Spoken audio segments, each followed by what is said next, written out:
इस प्रथम शक्ति केंद्र संयोजकों के सम्मेलन में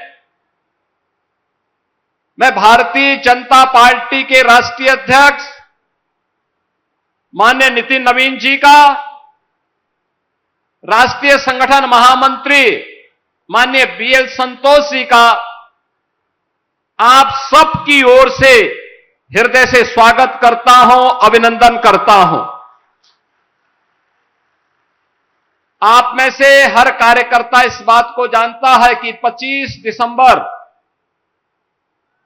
भारत के पूर्व प्रधानमंत्री श्रद्धेय अटल बिहारी वाजपेयी जी की जन्म शताब्दी वर्ष के अवसर पर देश के यशस्वी प्रधानमंत्री आदरणीय श्री नरेंद्र मोदी जी ने इस राष्ट्र प्रेरणा स्थल को राष्ट्र को समर्पित किया था। ये राष्ट्र प्रेरणा स्थल वही स्थल है जहां पर भारत को भारत की आत्मा से परिचित कराने वाले स्वतंत्र भारत के 3 महान विभूतियों की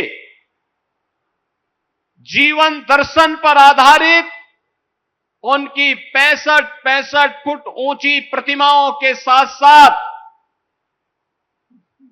निरंतर प्रेरणा प्रदान करने वाले इस म्यूजियम के माध्यम से देश को और वर्तमान पीढ़ी को एक नई प्रेरणा प्रदान हो रही है। बहनों और भाइयों, डॉक्टर श्यामा प्रसाद मुखर्जी भारत की आजादी के आंदोलन के दौरान एक ऐसा नाम जिन्होंने अंग्रेजों की कुटिलता के खिलाफ बंगाल के विभाजन का विरोध करते हुए उस आंदोलन का हिस्सा बनते हुए पूरे बंगाल को पाकिस्तान में देने की साजिश को विफल करने का कार्य किया था।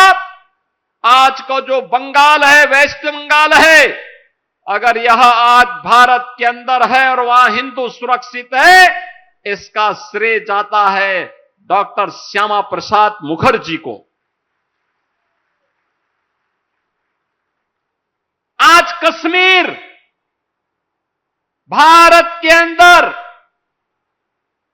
जिस रूप में है, कश्मीर में धारा 370 समाप्त हुई है, श्रद्धेय प्रधानमंत्री श्री नरेंद्र मोदी जी के कारण, माननीय गृह मंत्री श्री अमित शाह जी के कारण। लेकिन प्रेरणा पुंज हैं डॉक्टर श्यामा प्रसाद मुखर्जी जी। उन्होंने 1953 में कश्मीर के लिए धारा 370 समाप्त करने के लिए अपने आप को बलिदान किया था। एक देश में 2 प्रधान, 2 विधान, 2 निशान नहीं चलेंगे, नहीं चलेंगे का नारा देते हुए उन्होंने परमिट सिस्टम का विरोध किया था और कहा जम्मू कश्मीर भी भारत का हिस्सा है और इस पर शेष भारत का कानून बराबर लागू होना चाहिए। वह सपना साकार हुआ है जब प्रधानमंत्री मोदी जी ने कश्मीर में धारा 370 समाप्त करके श्रद्धेय डॉक्टर श्यामा प्रसाद मुखर्जी के सपने को साकार किया। याद करें, भारतीय जनता पार्टी का कार्यकर्ता हो या भारतीय जनसंघ का कार्यकर्ता, सदैव एक ही नारा हमेशा लगाता था, जहां हुए शहीद मुखर्जी वह कश्मीर हमारा है। ये नारा केवल नारा नहीं था, ये भारतीय जनता पार्टी की वैचारिक प्रतिबद्धता का प्रतीक था और उस सपने को साकार किया है प्रधानमंत्री मोदी जी के नेतृत्व में भारतीय जनता पार्टी की सरकार ने। कार्यकर्ता बहनों और भाइयों, आज आप देश के अंदर देखते होंगे गरीब कल्याणकारी योजनाएं जो भी बन रही हैं, प्रधानमंत्री मोदी जी के नेतृत्व में पिछले 12 वर्षों के अंदर जितनी भी वेलफेयर की स्कीम चली है, चाहे वह प्रधानमंत्री गरीब कल्याण अन्न योजना हो, प्रधानमंत्री उज्ज्वला योजना हो, प्रधानमंत्री स्वास्थ्य बीमा की, आयुष्मान भारत की योजना हो, प्रधानमंत्री आवास योजना हो, स्वच्छ भारत मिशन हो, जीवन ज्योति बीमा योजना हो, जीवन सुरक्षा बीमा की योजना हो, यह देश के बिना भेदभाव के अंतिम पायदान पर बैठे हुए गरीब के लिए समर्पित है। यह अंत्योदय की प्रेरणा हमें प्राप्त होती है पंडित दीनदयाल उपाध्याय जी से, और पंडित दीनदयाल उपाध्याय के उस सपने को साकार किया है प्रधानमंत्री मोदी जी की गरीब कल्याणकारी योजनाओं के माध्यम से। और उन गरीब कल्याणकारी योजनाओं के माध्यम से आज भारत के अंदर बिना भेदभाव के शासन की योजना का लाभ अंतिम पायदान पर गया है, तो उसका प्रेरणा स्रोत है पंडित दीनदयाल उपाध्याय। सुशासन कैसे होना चाहिए, भ्रष्टाचार के खिलाफ कैसे टेक्नोलॉजी का उपयोग करते हुए हम कार्यक्रम को आगे बढ़ा सकें, पहला सूत्र है शासन की स्थिरता। राजनीतिक स्थिरता के बगैर शासन स्थिर नहीं हो सकता। भारत के अंदर राजनीतिक व्यवस्था को, राजनीतिक स्थिरता को समाप्त करके शासन में स्थिरता आए, इसके प्रेरणा है सर्वदेव अटल बिहारी वाजपेयी जी। याद करिए 1990 के दशक के उस दौर को, लगातार सरकारें बनती थी, बिगड़ती थी, आती थी, जाती थी, खरीद फरोख्त होती थी। 1996 का अटल जी का वक्तव्य सुनिए, जब उन्होंने 13 दिन की सरकार को गंवाई थी, उन्होंने कहा कि नहीं, हम इसको नहीं प्रेरित करेंगे, इसको नहीं आगे बढ़ाएंगे। और उस समय सर्वदेव अटल बिहारी वाजपेयी जी ने कहा चुनाव का मुकाबला करेंगे। 98 से लेकर के 2004 तक देश के अंदर एक स्थिर सरकार देकर के, राजनीतिक स्थिरता के दौर को भारत के अंदर ला करके फिर सुशासन का एक मॉडल उन्होंने दिया। सुशासन का मॉडल जो डॉक्टर श्यामा प्रसाद मुखर्जी और पंडित दीनदयाल उपाध्याय जी की प्रेरणा से आगे बढ़ा था, आज वह देश के अंदर प्रधानमंत्री मोदी जी के नेतृत्व में एक साथ, चाहे वह डॉक्टर श्यामा प्रसाद मुखर्जी का भारत की एकता का संदेश हो, चाहे वह पंडित दीनदयाल उपाध्याय जी का अंत्योदय की प्रेरणा हो, चाहे वह सर्वदेव अटल बिहारी वाजपेयी जी के सुशासन का मॉडल हो, या अगर किसी ने किया है तो आज देश के यशस्वी प्रधानमंत्री श्री नरेंद्र मोदी जी के नेतृत्व में हमने नए भारत के अंदर देखा है। हमारी पीढ़ी सौभाग्यशाली है कि हमने मोदी जी के भारत की सुरक्षा के मॉडल को, वैश्विक मंच पर भारत की बढ़ी हुई प्रतिष्ठा के इस मॉडल को, भारत की सुरक्षा के मॉडल को, विकसित भारत की संकल्पना के साकार होते हुए मॉडल को आज हम देख रहे हैं, उसको आत्मसात कर रहे हैं। और विरासत और विकास का मॉडल कैसे हो सकता है, इसका केंद्र बिंदु बनाया है प्रधानमंत्री जी ने भारत के हृदय स्थल के रूप में जाने जाने वाले उत्तर प्रदेश को। पिछले 9 वर्ष के अंदर उत्तर प्रदेश के अंदर डबल इंजन की सरकार ने प्रधानमंत्री मोदी जी के उस मॉडल को यहां अक्षर से उतारने का काम किया है। कोई सोचता था आज से 9 वर्ष पहले काशी में काशी विश्वनाथ धाम इतना भव्य बन जाएगा? कोई सोचता था अयोध्या में श्री राम जन्मभूमि और अयोध्या नगरी इतनी सुंदर हो जाएगी कि त्रेता युग का स्मरण कराएगी? कोई सोचता था मां विंध्यवासिनी का धाम इतना सुंदर बन जाएगा? कोई सोचता था उत्तर प्रदेश में भव्य और दिव्य कुंभ ऐसे होगा? कोई सोचता था नैमिषारण्य की सुंदरता ऐसे होगी? कोई सोचता था कि वृंदावन और मथुरा में भी द्वापर युग का स्मरण होता हुआ दिखाई देगा? कोई सोचता था सुखतीर्थ फिर से त्रेता युग का स्मरण कर द्वापर युग का स्मरण कराएगा? आज ये सब डबल इंजन की भारतीय जनता पार्टी की सरकार करा रही है।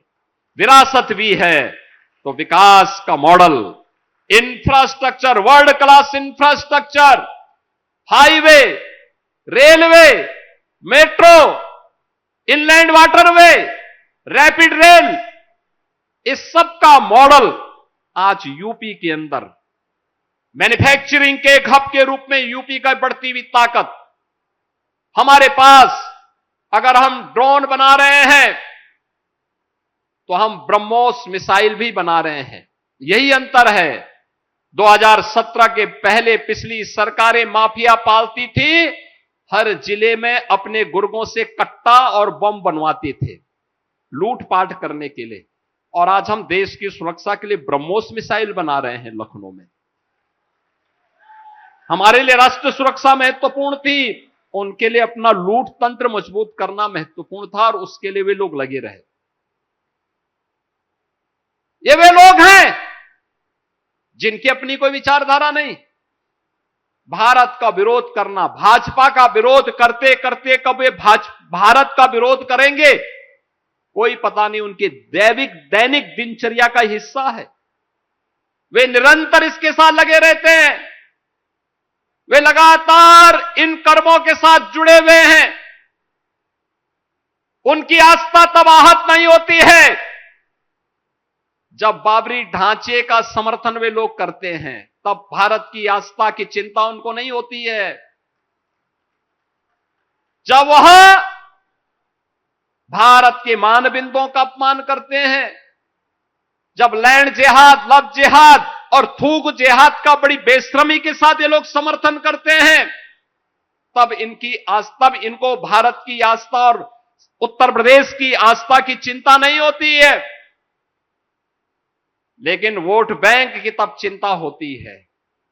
लेकिन जब भारत की आस्था को आहत करना हो तो प्रत्यक्ष और प्रत्यक्ष रूप से इनके द्वारा प्रहार करने के कोई मौके नहीं चूके जाते हैं।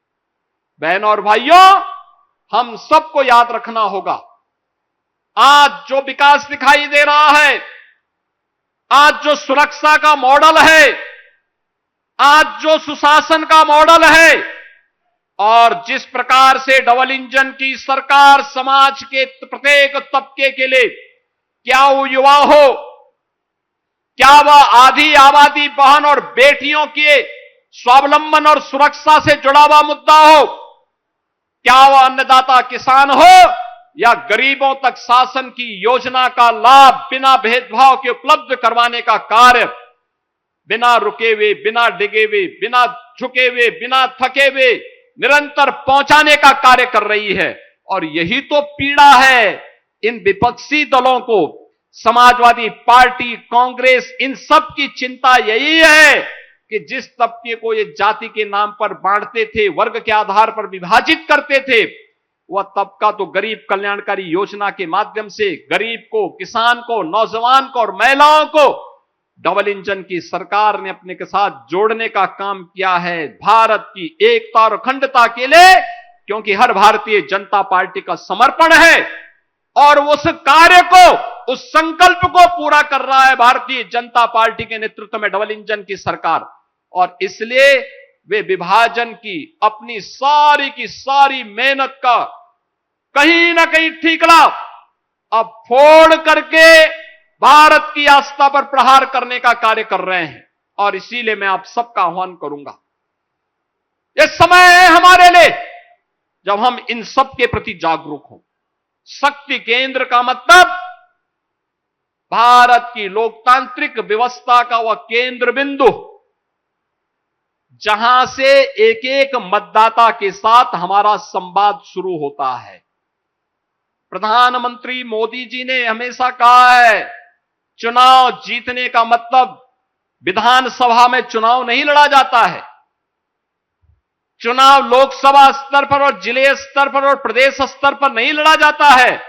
चुनाव का केंद्र बिंदु तो बूथ होता है और चुनाव का केंद्र बिंदु शक्ति केंद्र होता है। शक्ति केंद्र, अगर शक्ति केंद्र मजबूत है और हमारा बूथ मजबूत है तो फिर चुनाव हमारे पाले में आएगा ही आएगा।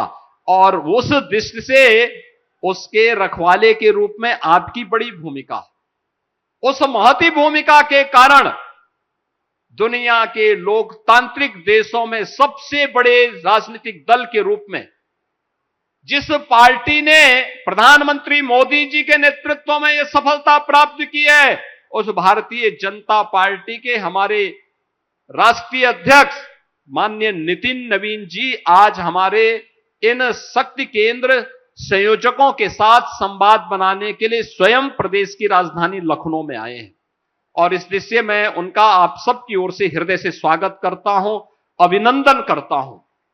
बहनों और भाइयों, जब शक्ति केंद्र मजबूत होगा तो बंगाल जैसी जीत प्राप्त करने में कोई कठिनाई नहीं होगी।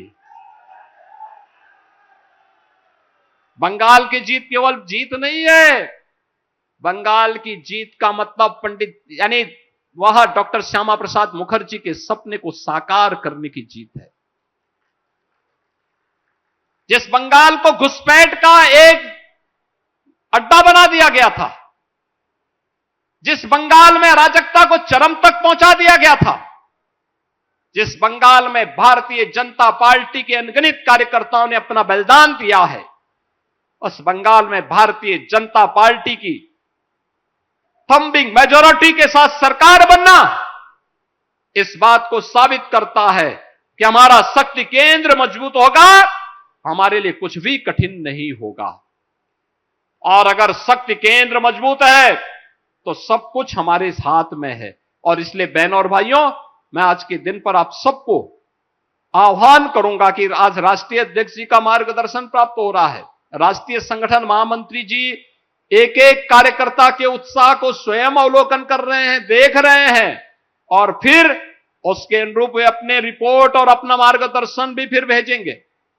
लेकिन आज के इस अवसर पर यह आप उत्तर प्रदेश के अंदर पहला प्रांत है जो प्रांत राष्ट्रीय अध्यक्ष के साथ, राष्ट्रीय अध्यक्ष जी के साथ अपना संवाद जोड़ करके सौभाग्यशाली हो रहा है। अभी कमेटी गठित हुई और अभी इन्होंने पहला सम्मेलन अपना यहां पर संपन्न करके ये दिखा दिया कि हमारे पास ताकत है और हम लोगों के लिए कुछ भी कठिन नहीं। मैं आज के इस अवसर पर आप सबको इस बात के लिए आश्वस्त करता हूं, अपने शक्ति केंद्र का जो कार्य योजना यहां पर अभी प्रदेश अध्यक्ष जी ने आपको दी है, हर माह अंतिम रविवार के दिन मन के बात के साथ उस हर बूथ और हर शक्ति केंद्र के कार्यकर्ताओं को एकजुट होकर के मन की बात को सुनना और प्रधानमंत्री जी किन किन बिंदुओं की ओर चर्चा कर रहे हैं उनको नोट करना, जो आपके प्रदेश से संबंधित हैं उनके बारे में चर्चा करना और फिर अगर आपके यहां कोई उतारने की कोई ऐसी कार्य है, करणीय कार्य को नोट करते हुए उसको लागू करने का कार्य अगर कर सकेंगे तो आने वाले समय में लंबे समय तक हम न केवल भारतीय जनता पार्टी के लिए अपितु भारतीय जनता पार्टी के साथ ही देश के लिए कार्यकर्ताओं की एक ऐसी फौज खड़ी करवा देंगे जो आने वाले समय में उच्च मूल्यों और आदर्शों के साथ ही राष्ट्र को समर्पित रूप से कार्य करने वाले कार्यकर्ताओं की एक महत्वपूर्ण टीम के रूप में हर एक स्तर पर दिखाई देगी। इस विश्वास के साथ आज जब आप यहां पर आए हैं, हम जानते हैं भीषण गर्मी है, इस भीषण गर्मी में राष्ट्रीय अध्यक्ष जी लगातार कार्यक्रम कर रहे हैं, लगातार उनके दौरे चल रहे हैं, अलग अलग राज्यों में भी चल रहे हैं और उत्तर कल ठीक 11 बजे वे लखनऊ में एयरपोर्ट पर उतरे और 11 बजे से लगातार उनका कार्यक्रम देर रात्रि तक 12 बजे तक उनका कार्यक्रम कार्यकर्ताओं से मिलन का चलता रहा। अलग अलग कार्यक्रमों के माध्यम से आज प्रातः काल से 8:30 बजे से ही उनके कार्यक्रम निरंतर चल रहे हैं, बिना रुके, बिना डिगे, बिना थके। यही है भारतीय जनता पार्टी की यात्रा, चरेवेती चरेवेती के इस मंत्र को हम सबको भी अपने जीवन में अंगीकार करना होगा। और मैं आपको आश्वस्त करता हूं, सरकार आपकी है, आपके सम्मान के विरुद्ध कोई आचरण नहीं कर सकता है, आपके हितों और आपके मूल्यों, आपके आदर्शों के विरुद्ध कोई आचरण नहीं करेगा। और हम सबका आदर्श, हम सबकी प्रेरणा वही है जो हमारा केंद्रीय नेतृत्व होगा और हमारा प्रेरणा वही है जो ये राष्ट्र प्रेरणा की 3 महान विभूतियों के नाम पर यहां पर राष्ट्र प्रेरणा स्थल बना हुआ है।